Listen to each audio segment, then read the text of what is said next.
इस समय हम मौजूद हैं आलू के खेत में, जहां पे सत्यवान जी ने आलू की बुआई की हुई है और उनसे जानते हैं कि क्या क्वालिटी है इस आलू की। ये सूर्या आलू है और हमने चिपसोना भी लगाया है जी।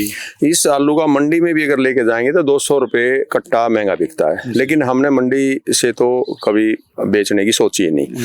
मेरे यहीं पे सीधा ग्राहक आता है और उस ग्राहक को हमने स्वाद दिया है तो वो ग्राहक सीधा आलू भी प्याज भी यहीं से, हमारा जो घी तोरी यहीं से लेके जाता है। और हमारे 150 घर जो रोहनी से हैं, इधर दिल्ली से हैं, वो ये फैक्ट्री एरिया है, तो हम उनके फैमिली किसान हैं। पहले क्या सोचता था आदमी, जिसका थोड़ा गुजारा ठीक होता था कि भाई हम मेरा फैमिली डॉक्टर फलां है, मेरा फैमिली वकील फलां है। आज लोगों की समझ में आ गया कि फैमिली डॉक्टर नहीं, फैमिली किसान रखना पड़ेगा। वो शुद्ध खाना देगा, जहर मुक्त खाना देगा, तो आपको डॉक्टर की जरूरत ही ना पड़ेगी। तो इस तरह हम उनको अच्छी गुणवत्ता के आलू, प्याज, गन्ना, जो भी हम चना और मटर, घिया तोरी अब आगे लगाएंगे, तो एक ग्राहक की मैं बार बार कहता हूँ संतुष्टि करेंगे तो वही अपने आप ग्राहक बना के देंगे। अगर उस तरफ जाना तो जूस जरूर पी लेना, उस तरफ जाओ तो आलू सब्जी मेरी भी लेके आना, अपनी भी लेके आना। तो इस तरह से हमने नाम भी कमाया है और पैसा भी कमाया है। तो एक चीज जो मैं देख पा रहा हूँ, ये भी आपने मेरे सामने मिट्टी में से निकाला है, लेकिन इसकी जो चमक है कहीं ना कहीं वो एकदम साफ दिख रहा है। बिल्कुल बिल्कुल। और ये थोड़ा लंबी चाल पे होता है और इस आलू को अपनी भाषा में हम कहते हैं दनीला आलू। ये दानेदार बनता है, इसकी सब्जी एकदम बढ़िया। तो एक बार जो लेके जाएगा तो अपने आप आएगा। बिल्कुल यही। अभी हम मौजूद हैं जई के खेत में, जहाँ पे इन्होंने जई लगाई हुई है। उनसे हम जानेंगे कि जो जई है कहाँ वो उसको बेचते हैं, कहाँ इसका मेन मार्केट है। जी देखिए, धान कटाई करके हमने जई लगाई थी। ये जई 2.5 महीने में तैयार होगी। अब जई के बाद में जई काट करके हम गौशाला में देते हैं और गौशाला में तौल के हिसाब से जाएगी ये। और अब इसमें जई काटने के बाद अब इसमें प्याज और गन्ना दोनों की, ये 5 एकड़ में थी, तो 5 एकड़ में हम फसल चक्र का ध्यान रखते हैं। अब इसमें जैसे पहली बार उसमें गन्ना था, प्याज था, अब इसमें लगाएंगे तो 4-5 साल में हमारे खेत का नंबर आता है।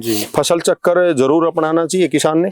एक फसल बोते बोते पैदावार भी कम होती है और खेत के न्यूट्रेंट भी जो है ना कम हो जाते हैं, उसी फसल बार बार वही न्यूट्रेंट लेती है। तो इसलिए हम इस चीज का ध्यान रखते हुए अब इसमें हम 30-35 लेबर को भी काम दे रखा है।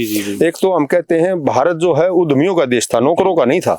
हमने यहाँ पे 30-35 लेबर मेरे पास काम करती है, तो उनको भी हमने काम दिया है। और हम खुद भी कभी नौकरी, बड़ा नौकर बनने से छोटे मालिक बनो, मैं तो हमेशा इसी सोच के साथ किसान ने काम करना चाहिए। और हम जो है यहाँ इससे जई से भी पैसे ले रहे हैं, धान से लिए, अब इसमें गन्ना और प्याज दोनों का कॉम्बिनेशन लगाएंगे तो उससे भी, और बीच में एक मूंग की फसल भी ले लेंगे। तो जब आपकी धरती बलवान होगी, आपने देखा मैंने ऐसे जमीन में मिट्टी उठाई था, इतनी सॉफ्ट मिट्टी है, आप देख रहे थे। इस तरह से जब जमीन आपकी उर्वरा शक्ति जमीन की अच्छी होगी, इसमें कार्बन, जैविक कार्बन अच्छा होगा, इसमें गोबर गैस की सैलरी है। हमने अब गौशाला में जई दी है, हमने पहले उनसे कांटेक्ट कर लिया, जई देंगे लेकिन गोबर का खाद लेंगे। तो वहां से हम गोबर का खाद जो तैयार है वो भी 4-4 ट्रॉली अब इसमें डालेंगे। और फिर इसमें हम, क्योंकि हम कई बार फसल तो रहते हैं लेकिन खेत को देते नहीं, और खेत से फसल लेके घर पे चले जाते हैं। जैसे बगीचे से आम ले लिए और घर पे चले गए, उसी टाइम पे उस बगीचे ने जरूरत होती है खाद की, पानी की बहुत ज्यादा। जैसे हमारी माता ने, हमारी गाय ने बच्चा तो दे दिया, लेकिन उसी टाइम पे हम उसको खाना देते हैं, घी देते हैं, उनको तेल देते हैं।